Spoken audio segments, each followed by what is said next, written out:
Hello friends, welcome to my YouTube channel BEd lesson plan. और आज हम बात करेंगे गणित विषय के लिए कक्षा 8 के लेसन प्लान की, जिसका प्रकरण है चतुर्भुज के अंतःकोणों का योग। तो लेसन प्लान के फॉर्मेट में सबसे ऊपर हम जानते हैं कि पाठ्य योजना संख्या लिखते हैं, उसके बाद संस्था का नाम और उसके बाद ब्लॉक्स बनाते हैं जिसमें दिनांक, कक्षा, विषय, चक्र और अवधि लिखते हैं। प्रकरण जैसा कि हम पहले बता चुके हैं कि प्रकरण है चतुर्भुज के अंतःकोणों का योग। तो उसके बाद सामान्य उद्देश्य लिखते हैं। सामान्य उद्देश्य में छात्रों का मानसिक एवं बौद्धिक विकास करना, छात्रों में गणित के प्रति रुचि का विकास करना, छात्रों को गणित के नियमों और तथ्यों से अवगत कराना, छात्रों में कठिन परिश्रम करने की आदत का विकास करना और छात्रों को स्वावलंबी बनने की प्रेरणा देना। ये हमारे हो जाएंगे सामान्य उद्देश्य।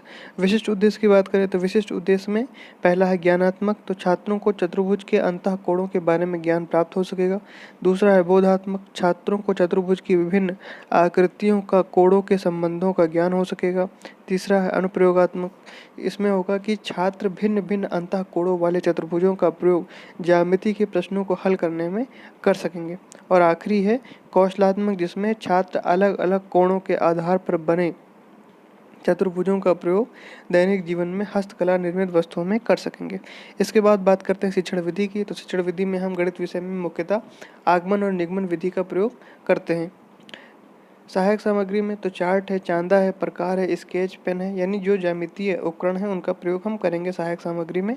पूर्व ज्ञान में तो छात्र रेखा, कोण और वृत्त, आयत, त्रिभुज जैसी ज्यामितीय आकृतियों के बारे में परिचित हैं या जानते हैं। प्रस्तावना में पहला प्रश्न पूछेंगे, एक रेखा की ओर निर्देशित करते हुए छात्रों यह क्या है? तो छात्र उत्तर देंगे कि यह रेखा है। दूसरा है कि चार सरल रेखाओं से घिरी आकृति को क्या कहते हैं? तो छात्र उत्तर देंगे, उत्तर में लिखेंगे कि चार सरल रेखाओं से घिरी आकृति को चतुर्भुज कहते हैं। तीसरा है चतुर्भुज में अंतःकोणों की संख्या कितनी होती है? तो उत्तर में लिखेंगे चतुर्भुज में अंतःकोणों की संख्या 4 होती है। फिर है कि चतुर्भुज के अंतःकोणों का योगफल कितना होता है? तो उत्तर में लिखेंगे कि चतुर्भुज के अंतःकोणों का योग 360 अंश होता है। पांचवा है चतुर्भुज के अंतःकोणों का योग 360 अंश होता है, तो इसे सिद्ध कैसे करेंगे? तो यह एक समस्यात्मक प्रश्न बनेगा, प्रॉब्लमेटिक क्वेश्चन बन जाएगा। और इसके बाद यहीं से हम अपना उद्देश्य कथन प्राप्त करेंगे। तो उद्देश्य कथन क्या होगा कि छात्रों चतुर्भुज के चारों अंतःकोणों का योग 360 अंश होता है, जिसे हम चांदी की सहायता से मापकर सिद्ध करेंगे। उसके बाद प्रस्तुतिकरण में तो शिक्षण बिंदु, छात्राध्यापक क्रिया, छात्र क्रिया और सामपट कार्य, ऐसे ब्लॉक्स बनाएंगे। शिक्षण बिंदु में लिखेंगे चतुर्भुज के अंतःकोणों का योग। तो छात्राध्यापक क्रिया में यहाँ इस बात का ध्यान रखेंगे कि जो छात्राध्यापक क्रिया वाला कॉलम है इसको ज़्यादा चौड़ा रखेंगे अन्य कॉलमों की अपेक्षा, क्योंकि सबसे ज़्यादा इसी में लिखना होता है कंटेंट। चार्ट में चतुर्भुज को दिखाते हुए कोण ज्ञात करना व उनके मान श्यामपट्ट पर लिखना। तो ये जैसे चित्र बना लेंगे और इनके कोणों को मापेंगे, ऐसे 2 या 3 चित्र बनाएंगे। तो आगमन विधि में क्या करेंगे कि चतुर्भुज संख्या 1 में जो पहला चतुर्भुज है ABCD, जैसा कि आप देख पा रहे हैं कि इसमें चारों कोण जो हैं वो 90 अंश के हैं। तो फिर अब यहाँ से देखते हैं। तो चतुर्भुज ABCD में कोण A बराबर 90 अंश, B बराबर भी 90 अंश, कोण C बराबर भी 90 अंश और कोण D बराबर भी 90 अंश। चांदी की सहायता से पहले बोर्ड पर चित्र बनाएंगे, उसके बाद माप के और इनका मान लिखेंगे। तो चारों कोणों का माप कर लिए तो कितना आ गया 360 अंश। इसी को जो है वो श्यामपट्ट कार्य में भी लिखेंगे। फिर उदाहरण संख्या 2 में अब दूसरा चतुर्भुज लेते हैं जो ऊपर बना हुआ था। तो दूसरे चतुर्भुज में कोण P बराबर 70 अंश, कोण Q बराबर 110 अंश, कोण R बराबर 70 अंश और कोण S बराबर 110 अंश। तो इनको भी ऐड करेंगे तो आ जाएगा 360 अंश। इसी को यहाँ पर श्यामपट्ट कार्य में भी लिखेंगे।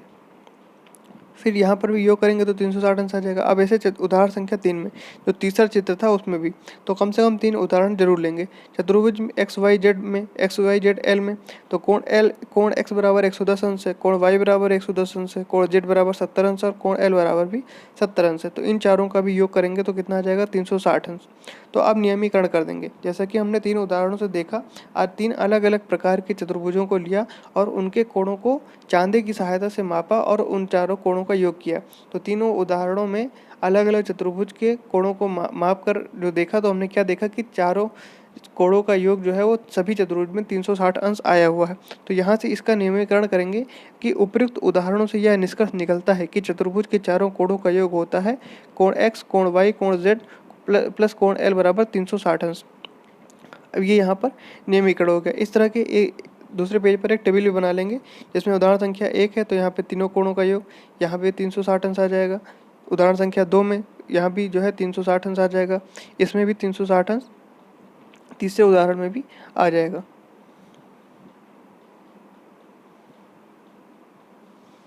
अब उसके बाद निगमन विधि में क्या करेंगे, तो निगमन विधि में जो अभी नियम बनाया गया है, जो नियमीकरण किया गया है, उसी से उसको सिद्ध करेंगे। तो जो ऊपर ऊपर चतुर्भुज दिया हुआ है, ये चतुर्भुज, इसकी सहायता से क्या करेंगे कि दिए गए चित्र में चतुर्भुज पी क्यू आर एस के चारों कोणों का मान निकालकर योग करें। तो यहाँ पर जो है तीनों हर चतुर्भुज, इस चतुर्भुज के चारों कोणों का मान निकालेंगे और उसको योग करेंगे। तो वो जो हमने नियमीकरण किया था कि चतुर्भुज के चारों कोणों का योग 360 अंश होता है, वो ऐसे सिद्ध हो जाएगा। अब कक्षा कार्य में क्या करेंगे कि चतुर्भुज के सम्मुख कोणों का योग ज्ञात करें। अब एक उदाहरण दे देंगे और उसको चित्र बना देंगे यहाँ पर, और उनको क्लास में देंगे करने के लिए। निरीक्षण कार्य में कि जब कक्षा कार्य में जो चतुर्भुज दिया जाएगा उदाहरण के लिए, उसके बाद कक्षा कार्य देने के पश्चात छात्राध्यापक द्वारा कक्षा में घूमकर निरीक्षण कार्य किया जाएगा। तो जब ये कक्षा कार्य लड़के कर रहे होंगे उस समय जो है निरीक्षण कार्य किया जाएगा और आवश्यकता पड़ने पर छात्रों की निजी सहायता भी की जाएगी। एक प्रश्न जो है वो घर के लिए भी दिया जाएगा। गृह कार्य में दिए गए चतुर्भुज के चारों कोणों का मान ज्ञात करें। तो यहाँ पे दिया जाएगा और इसको चांदी की सहायता से माप कर करना होगा। तो यहाँ पर ये हमारा लेसन प्लान समाप्त होता है। आपको वीडियो कैसा लगा कमेंट करके जरूर बताइए।